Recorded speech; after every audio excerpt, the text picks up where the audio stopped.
Hello दोस्तों, स्वागत है आपका हमारे यूट्यूब चैनल मरीन वर्ल्ड में। दोस्तों, आज के इस वीडियो में मैं आप लोगों को बताऊंगा पुलिस ऑफिसर कैसे बने और इससे जुड़ी पूरी जानकारी आप लोगों को दूंगा। दोस्तों, वीडियो में आगे बढ़ने से पहले मैं आपसे रिक्वेस्ट करना चाहूँगा कि अगर आपने अभी तक इस चैनल को सब्सक्राइब नहीं किया है तो इसे ज़रूर सब्सक्राइब कर लीजिएगा और अगर वीडियो अच्छा लगे तो इसे शेयर ज़रूर कीजिएगा। तो चलिए दोस्तों, इस वीडियो को स्टार्ट करते हैं। देश की सीमाओं की सुरक्षा का जिम्मा जैसे सेना के जवानों के ऊपर होता है, उसी तरह देश के अंतर्गत सुरक्षा व्यवस्था मुहैया कराना और कानून के अनुशासन को कायम रखने का प्रमुख दायित्व पुलिस विभाग के ऊपर निर्भर होता है। वैसे तो पुलिस विभाग में विभिन्न स्तर के ऑफिसर मौजूद होते हैं, पर बहुत से लोगों को इनमें से महत्वपूर्ण पुलिस ऑफिसर के विषय में अधिक जानकारी नहीं होती। कुछ लोगों को शुरू से ही पुलिस ऑफिसर के तौर पर कैरियर बनाना होता है, जिस हेतु उन्हें इस विभाग के लगभग सभी ऑफिसर की जानकारी होना आवश्यक होता है।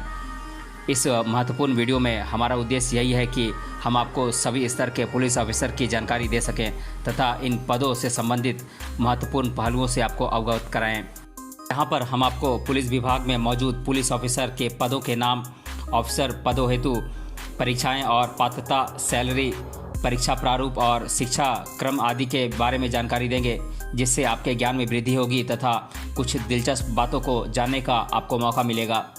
अब हम जान लेते हैं पुलिस ऑफिसर की परिभाषा यानी कि अर्थ क्या होता है। आमतौर पर हमें पुलिस ऑफिसर शब्द सुनने को मिलता है या फिर हमारे द्वारा इस शब्द का प्रयोग किया जाता है, पर सही मायने में इस शब्द की परिभाषा को जानने का हम यहाँ पर प्रयास करेंगे।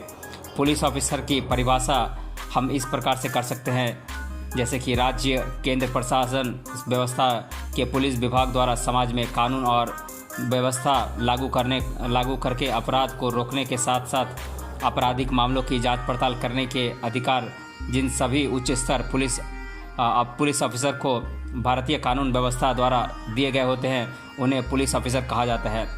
वैसे तो प्रत्येक राज्य में पुलिस बल की संख्या अच्छी खासी होती है, पर इनमें मौजूद निम्न स्तर पुलिस सेवाकर्मी को सेवा संबंधी विभिन्न दिशा निर्देश उच्च स्तर के अफसरों द्वारा दिए जाते हैं। ऐसे ही कुछ उच्च स्तर अफसरों की सूची मैं आप लोगों को आगे देने वाला हूं।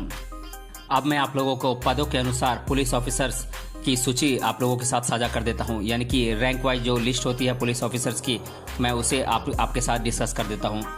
तो इस लिस्ट में सबसे पहला नाम आता है पुलिस महानिदेशक का, जो कि हैं डायरेक्टर जनरल ऑफ पुलिस यानी कि डीजीपी।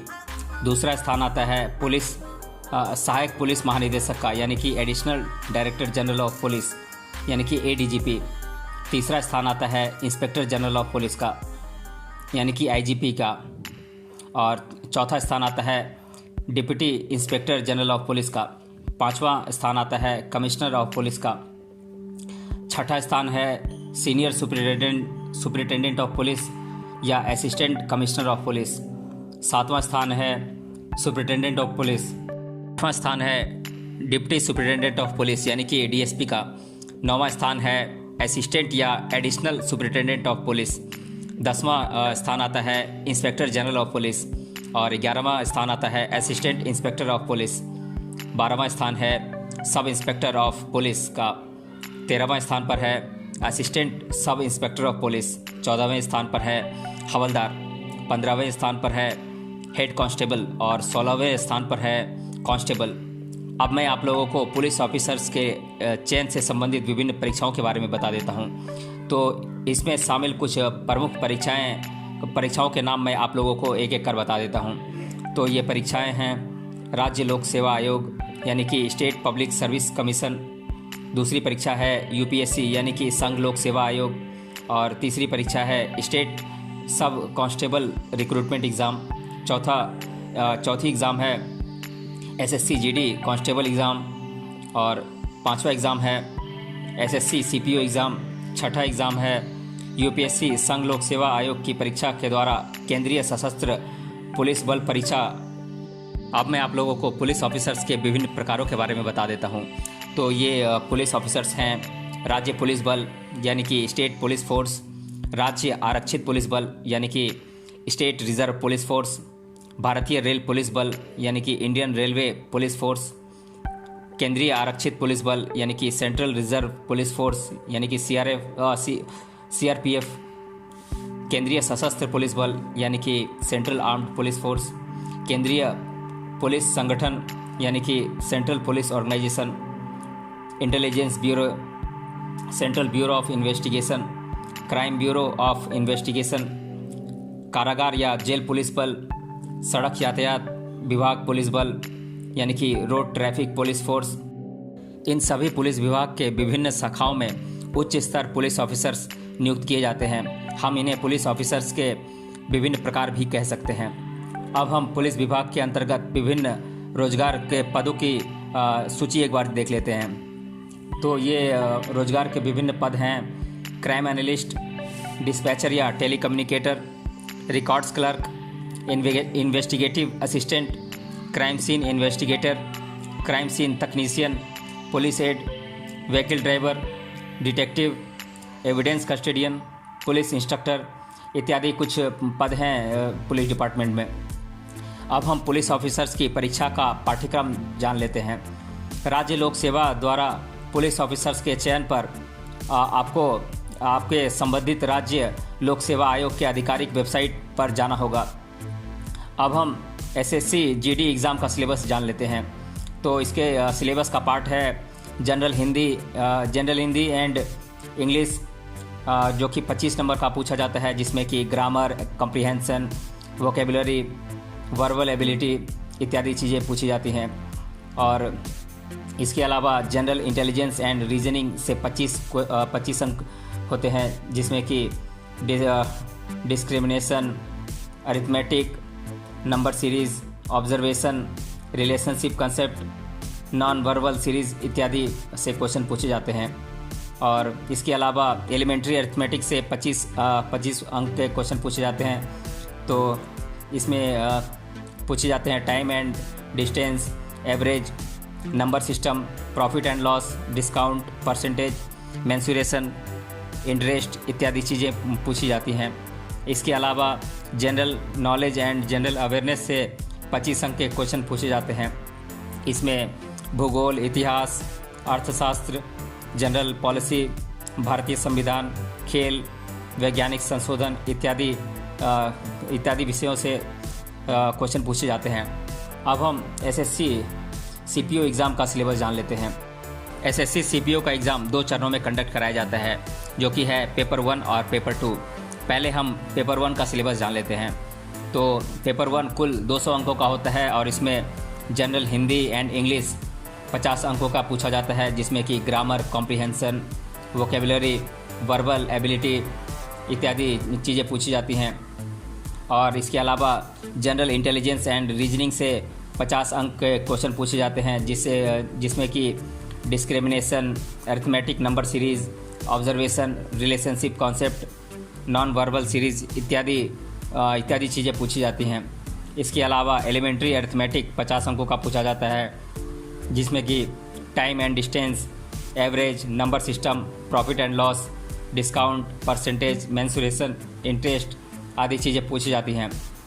इसके अलावा general knowledge and general awareness 50 अंकों का पूछा जाता है, जिसमें कि भूगोल, इतिहास, अर्थशास्त्र, जनरल पॉलिसी, भारतीय संविधान, खेल, वैज्ञानिक संशोधन इत्यादि बातें पूछी जाती हैं। पेपर 2 भी कुल 200 अंकों का होता है, जिसके सिलेबस का पार्ट है error recognition, synonyms, antonyms, comprehension, sentence completion, fill in the blanks इत्यादि चीज़ें पूछी जाती हैं इसमें। अब हम केंद्रीय सशस्त्र पुलिस बल का पाठ्यक्रम जान लेते हैं, यानी कि सेंट्रल आर्म्ड पुलिस फोर्स के एग्ज़ाम का सिलेबस जान लेते हैं। तो इसमें कुल 2 पेपर होते हैं और पहला पेपर होता है 250 अंकों का और दूसरा पेपर होता है 200 अंकों का। पहले हम पेपर 1 का सिलेबस जान लेते हैं। तो पेपर 1 का सिलेबस है general mental ability, Indian polity and economy, सामान्य विज्ञान, भारत का इतिहास, भारत और दुनिया का भूगोल, समसामयिकी इत्यादि चीज़ें पूछी जाती हैं। पेपर 2 कुल 200 अंकों का होता है और जिसमें कि पार्ट ए और पार्ट बी होता है। पार्ट ए निबंध सेक्शन होता है और पार्ट बी अंग्रेजी भाषा का सेक्शन होता है। अब हम राज्य पुलिस बल परीक्षा यानी कि स्टेट पुलिस फोर्स एग्ज़ाम के बारे में जान लेते हैं। तो विभिन्न राज्यों के पुलिस बल में कांस्टेबल पदों के लिए सालाना भर्ती प्रक्रिया पूरी की जाती है, जिस हेतु संबंधित राज्य के पुलिस भर्ती वेबसाइट को विजिट करना आवश्यक होता है। अधिकतर राज्यों में लिखित और शारीरिक परीक्षा के बाद पुलिस कांस्टेबल पद पर उम्मीदवार का चयन किया जाता है। इस परीक्षा का पाठ्यक्रम प्राप्त करना हो तो जिस राज्य के भी आप निवासी हैं उस राज्य के पुलिस भर्ती वेबसाइट पर आप विजिट करें, जहां से आपको आसानी से जानकारी प्राप्त हो जाएगी। अब हम विभिन्न पुलिस ऑफिसर्स की सैलरी के बारे में जान लेते हैं।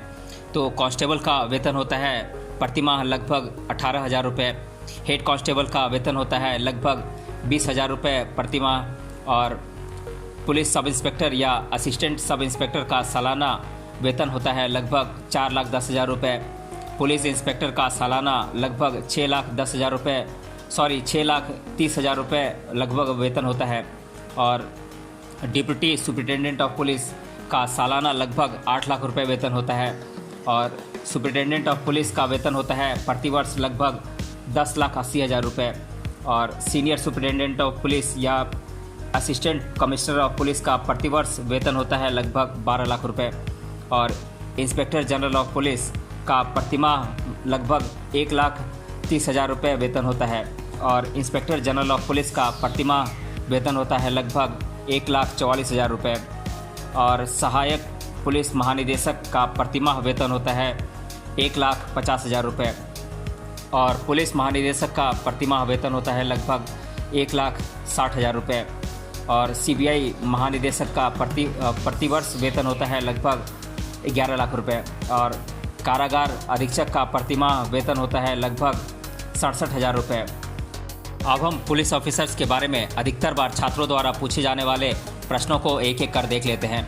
तो पहला प्रश्न है, राज्य पुलिस विभाग में सर्वोच्च पुलिस ऑफिसर का पद कौन सा होता है? तो मैं बता दूं कि ये पद होता है पुलिस महानिदेशक का।